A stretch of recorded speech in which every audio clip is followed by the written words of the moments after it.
What you doing? Ran out of space on my phone, so I'm deleting some stuff. Bye, singing dog. Bye, goal. I pronounce you Bye, husband. wedding ceremony. Stop. At Metro PCS, you get 2 free phones with twice as much memory. Really? Don't say bye to your memories. Switch to Metro PCS and get 2 free LG K20 Plus phones with 32 gigs when you switch 2 lines. Metro PCS. Wireless. Figure it out. Coverage not available in some areas. Sales tax not included in phone price. Excludes numbers on the T-Mobile network. See store for details and terms and conditions. Blog Talk Radio. Hey, everybody. This is the Coast to Coast Radio Show. I'm your host, Rod Fitch. And today we're going to exclusively talk about college football. And I really wanted to start with Alabama and Florida State. I had that all set up. I'm going to do Florida State, Alabama. But no, this game yesterday between Texas A&M and UCLA grabbed the headlines for good reasons if you're a UCLA fan, and for bad, terrible reasons if you're a Texas A&M fan. Let's just go over this game real quick, and this is how I saw it, because I wanted to really dive into this game. I liked what happened with West Virginia and Virginia Tech. Virginia Tech won 31-24. It was a great game, but I wanted to get into this because of the pageantry. The game was in Pasadena. There was some excitement. The Texas A&M fans traveled to Pasadena. You could hear them in the audience. They took a big lead. Everything was going really, really, really well for A&M. And this is how the game started. They get UCLA gets a field goal. Texas A&M comes back and punches them in the face. 11-play, 75-yard drive. Keith Ford 5-yard run. Then they force a fumble. They get a field goal. Then they force a fumble on another fumble off of Rosen. So Trayvon Williams gets a 2-yard run, 17-3. Then they get the ball back, and Trayvon Williams runs down the field 60 yards, and then it's capped off by a Keith Ford 2-yard run. 7 plays, 99 yards. They are punching UCLA in the face, and they are laying licks on UCLA right now. So it's an official beatdown at this point. Then they score again. Keith Ford, 1-yard run, 31-3.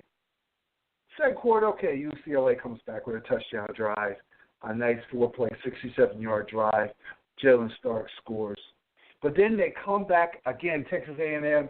Trayvon Williams, one of the best running backs in college football, a 61-yard run down the sideline untouched. He had 203 yards rushing and 2 touchdowns. All right, it's 38-10 at halftime. What does Texas A&M do? They come back down the field, get a field goal. Come back down the field, get a field goal. All right, they could have scored, but they're up 44-10 in the midway in the third quarter. So the game should be over, right? Okay. No. Down the field, UCLA comes, and Sosa Jambo scores a 6-yard run. Then they get the ball right back. It's an 8-play, 85-yard drive. Only took 2 minutes. Dan Andrews gets a 9-yard pass from Josh Rosen. Then UCLA gets the ball back again, but it's 44-24 this time. Okay, I don't think they got enough time. They get the ball back again, and an amazing, probably lucky pass from Josh Rosen to Darren Andrews, who catches the ball from deflection, should have been intercepted. And it's a score. It's 44-31. The crowd's excited, but still, now you need your quarterback to have some poise on Texas A&M. Now you need to run Trayvon Williams. You need to run forward. You need to ground and pound. And they should have did that the whole. They should have been passing. They were passing second half instead of running the ball. They had a good freshman quarterback playing. They switched. They had Nick Starkel playing. They switched. I didn't like to switch to Mond because he was not a thrower. Starkel was more of a thrower. You wanted the dual threat. You wanted to run the ball and throw it. They couldn't. So UCLA loaded up the box, shut that down. They get the ball back with 6 plays, and 74 yards, aided by a dumb penalty, unsportsmanlike conduct penalty, and UCLA scores. And this was an amazing throw by. It was like an incredible throw by Josh Rosen to Theo Howard. He scrambled to his right. Scrambled to his left. He's got a throw to his right off balance. An amazing catch by Theo Howard. Now you start to think, uh-oh. But if you're Texas A&M, there's 3:10 left. UCLA has 0 timeouts. You run the ball every down. If you have to punt the ball, you run the ball every down, and UCLA may have about 50 seconds to play with no timeouts. But no, you pass the ball twice, incompletion, then you run it once. UCLA has plenty of time. They have 1:56 seconds left. That's inexcusable on your coaching staff. You cannot do that.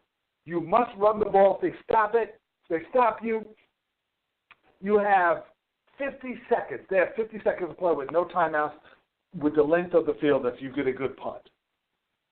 And that's just probably not enough time. UCLA had enough time to make a drive down the field. They went down 10.66 yards and scored. And it was one of the great plays in college football history. Josh Rosen fakes the spike at the 10-yard line, throws the ball in the air to Jordan Lashley, who makes the catch on the fake spike. They score 45-44, they're leading. And they scored so fast, there was still time Texas A&M had 3 timeouts and 40 seconds to play with. That's how bad they managed the time, that they had enough time themselves. And they went nowhere, of course. Of course they're going to go through. They went nowhere because I like Starkle. They should have kept Starkle in the whole game. Sometimes you have 2 quarterbacks, you do that 2-quarterback system. That's the recipe for you getting fired. I want to give UCLA some love, first of all, because Moore was on the hot seat. They're second-class citizens to USC.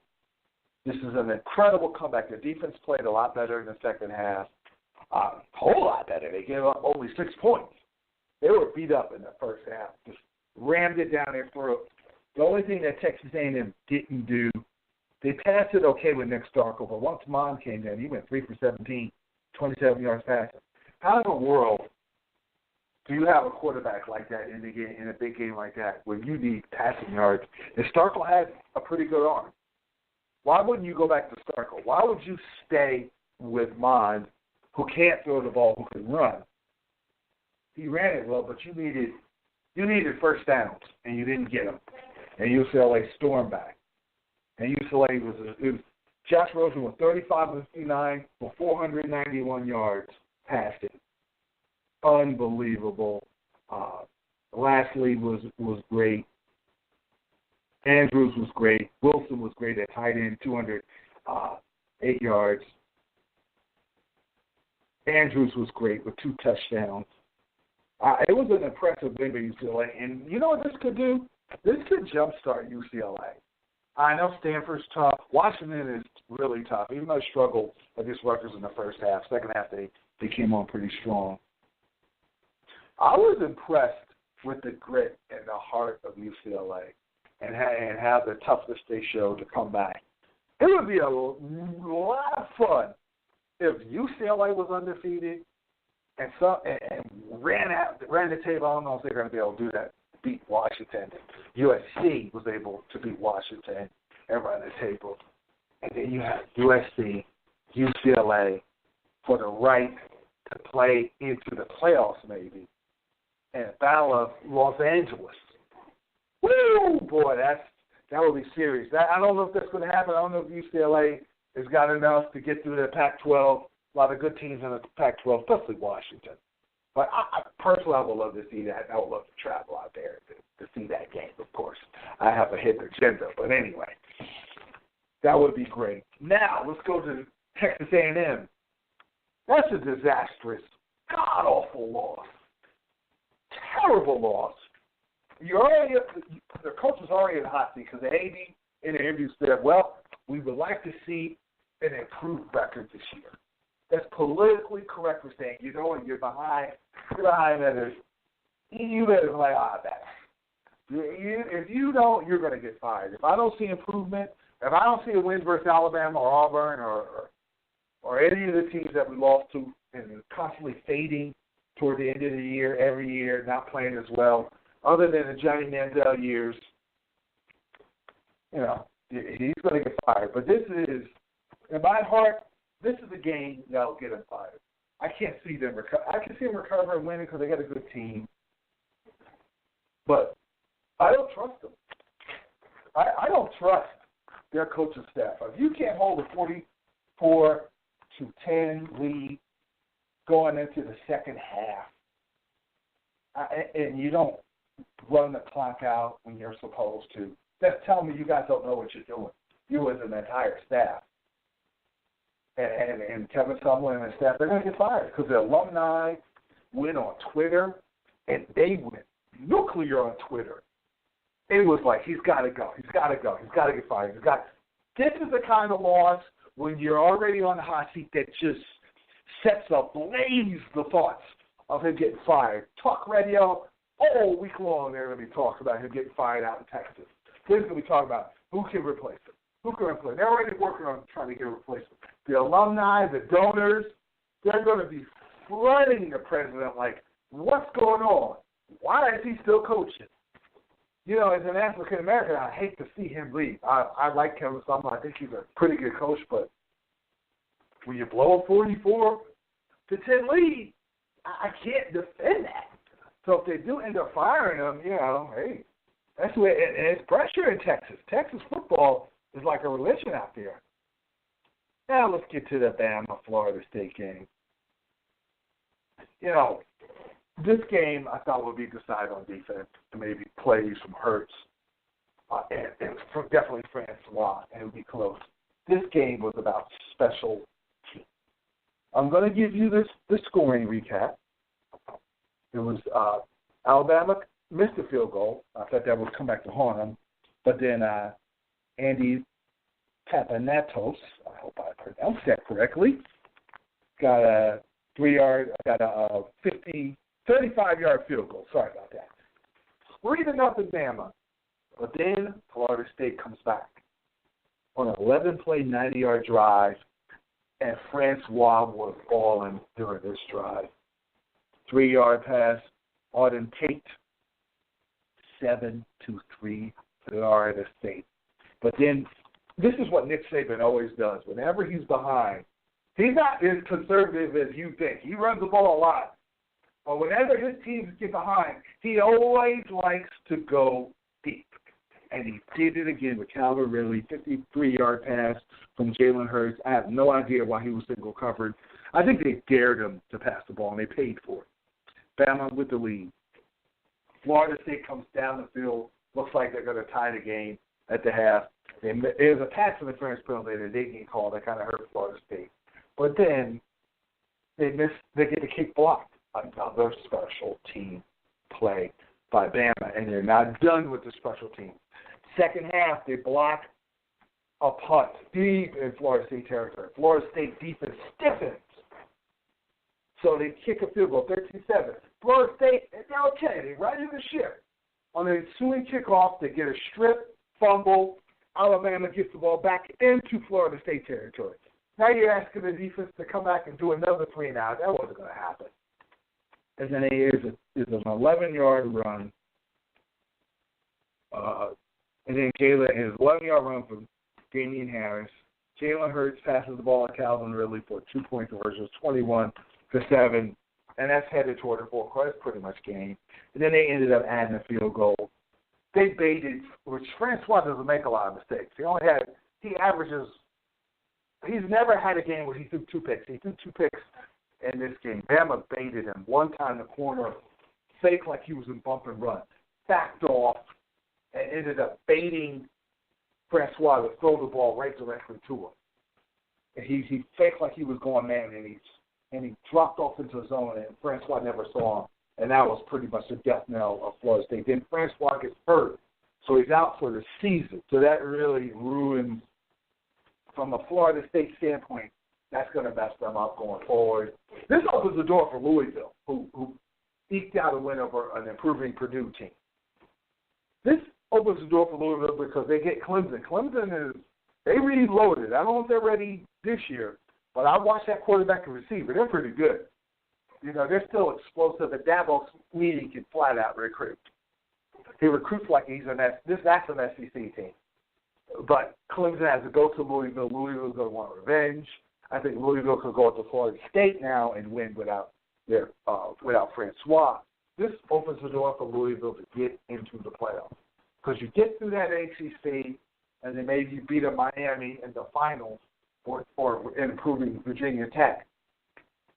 That's a good enough resume for me to get you in if you're undefeated. Alabama's Alabama. And you know why Alabama's great? Because every time in a big game, there's always a special teams play. You look at the Ole Miss game, a kick, a punt return, got them jump-started. You look at the year before, the year they beat Clemson, a kickoff return got them jump-started.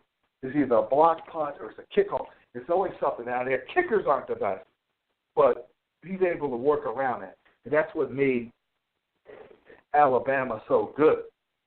And they're going to be they're kind of still – I still want to see him pass a little more because Jalen Hurts had 96 yards passing, 10 of 18.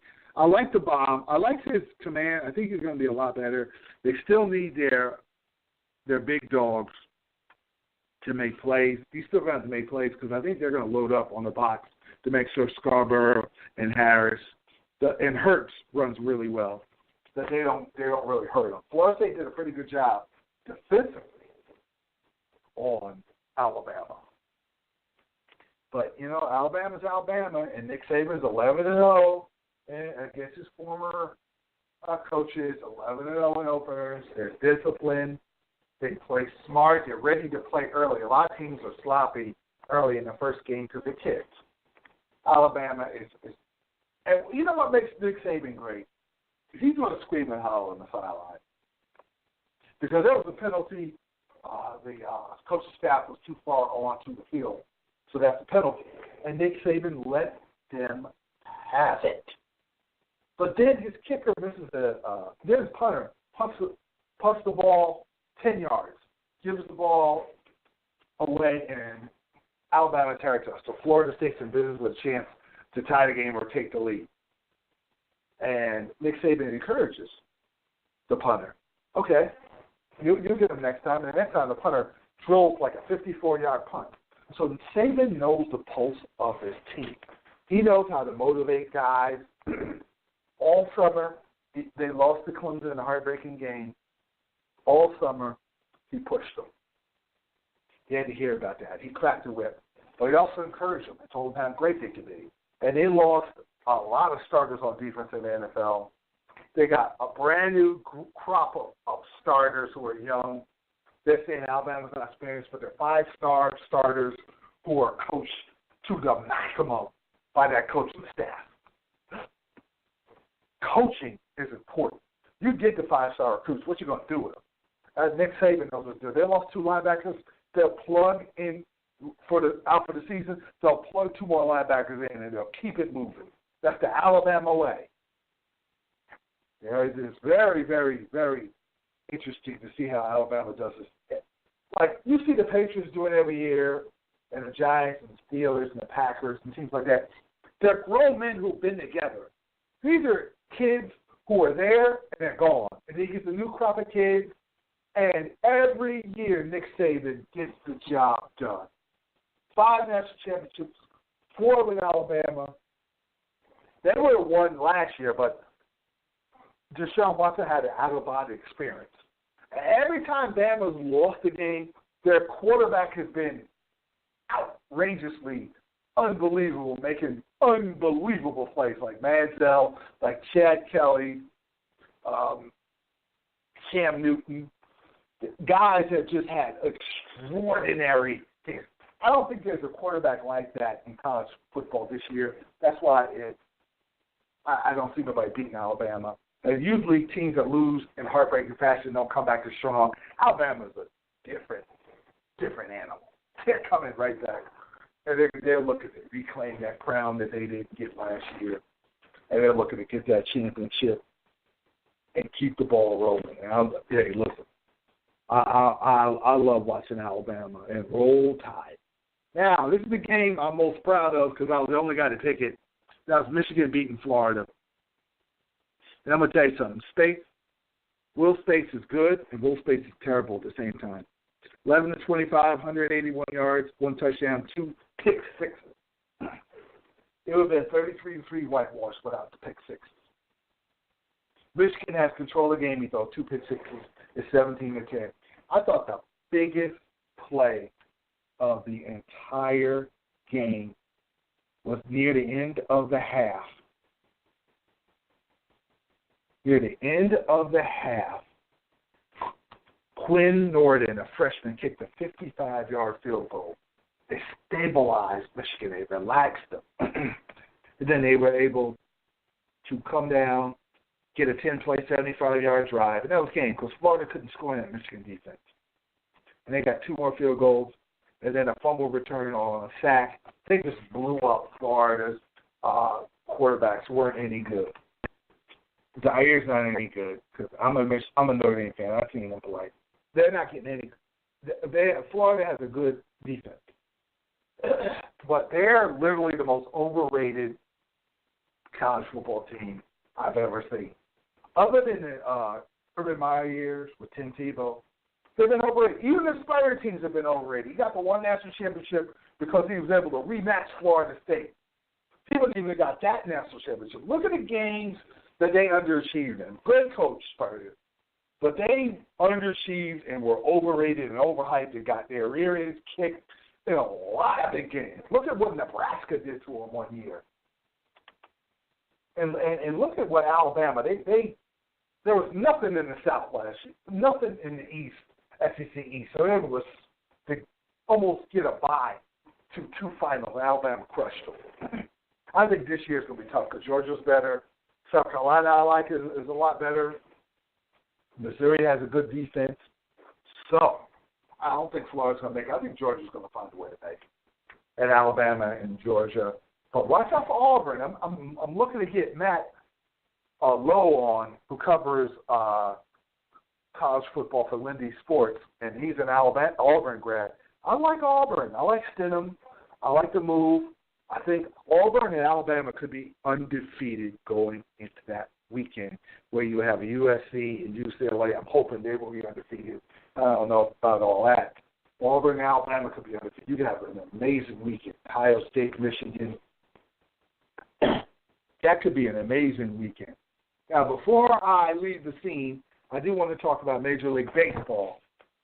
The Yankees won. They took 3 out of 4 from Boston, but Boston won the game they needed. All Boston had to do was win. They were 5 ahead. All they had to do was win 1 game in Yankee Stadium, and they were fine. They're 3.5 and 4 in the loss column. Yankees not going to. I don't think the Yankees are going to be consistent enough to catch them. They should be okay as far as a wild card. Minnesota has got competition. They're the second wild card team. The Angels and the Orioles are 8-2, and here comes Buck Showalter. The Mariners are around 2.5. They're still in it. Texas Rangers are still in it, even though they gave away Hugh Darvish. Both have sunk. They still have enough. They got the heart. They still have enough talent. And I don't take any of the other teams serious. But the Angels and the Twins and the Orioles are all going to be, that's going to be a lot of fun to watch to see who makes that. As far as the National League, the Dodgers are way ahead of everybody. The Cubs have played a lot better. The Nationals are solid. The Nationals and Cubs are on a collision course to play each other. I go back and forth. I just don't know. The Cubs' middle relief is imploded. And in those type of games, you got Daniel Murphy and Bryce Harper back-to-back, and you need to get outs, and your middle relief is not as good. That could be an explosive situation. That's why I give the Nationals the edge. Even though they do not play well in the playoffs, they could be due to get out of the first round. And the Dodgers will have to play. If the Arizona Diamondbacks beat Colorado or Milwaukee, because Milwaukee's right there now, And the Cardinals are hovering around, but they're 5 and 5 in their last 10. But if the Rockies play the Diamondbacks, and the Diamondbacks beat the Rockies, the Diamondbacks could be the Dodgers' worst nightmare. Because there's going to be a ton of pressure on the Los Angeles Dodgers. They haven't won since '88. They have the best record in Major League Baseball. They're making this historic run. Everybody expects them to win it all. That is, and you gagged it up in the playoffs. And now can you finally get Oklahoma? The Cubs did last year. The Giants have done it a couple of years ago. The Red Sox did it in 2004. The Phillies did it in 2008. Can the Dodgers do it? That's how I'm going to end the show. What you doing? Ran out of space on my phone, so I'm deleting some stuff.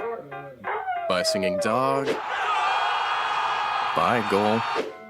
I pronounce you. By wedding ceremony. Stop. At Metro PCS, you get 2 free phones with twice as much memory. Really? Don't say bye to your memories. Switch to Metro PCS and get 2 free LG K20 Plus phones with 32 gigs when you switch 2 lines. Metro PCS. Wireless. Figure it out. Coverage not available in some areas. Sales tax not included in phone price. Excludes numbers on the T-Mobile network. See store for details and terms and conditions.